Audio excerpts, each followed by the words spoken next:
Good morning. Globally, the dominant story is rising geopolitical risk in the Middle East, with direct implications for energy markets, inflation expectations, and defense planning. The US and UK have pulled diplomatic staff from the region as fears grow over a potential US strike on Iran. Talks between Washington and Tehran are being described as making significant progress, but with no deal yet, while Iran is insisting the US drop what it calls excessive demands. The Financial Times also flags that shortages of defensive munitions and interceptors could shape the scale and timing of any military action.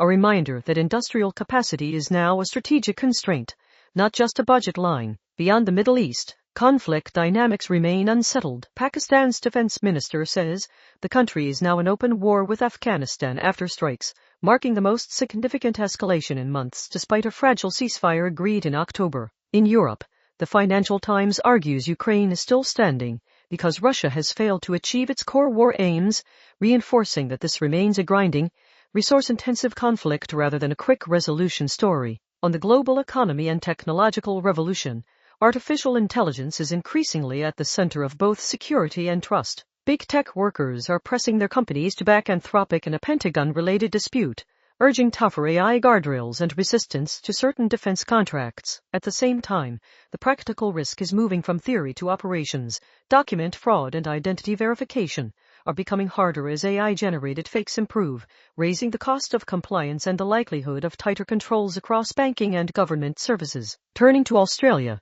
security agencies and community leaders are again confronting the threat environment. ABC reports Islamic State has embraced the Bandit attackers as soldiers and is urging supporters to continue attacks on Jews and Christians, a development that will sharpen focus on online radicalization, copycat risk, and protective security for faith communities and public places. Separately, SBS reports warnings that political threats and violence are rising in a more polarized world, with Australia not immune. On government, politics, and the Australian public service, there are several signals of institutional strain and accountability debates. In the Northern Territory, SBS reports Larrakia Elder Eric Fijo has been arrested amid protests over the swearing-in of NT Administrator David Connolly, after months of controversy around the selection. Nationally, The Conversation reports a co-author of the Liberal Party's election review says members will be horrified by the decision to suppress it, keeping internal reform and transparency in the political spotlight.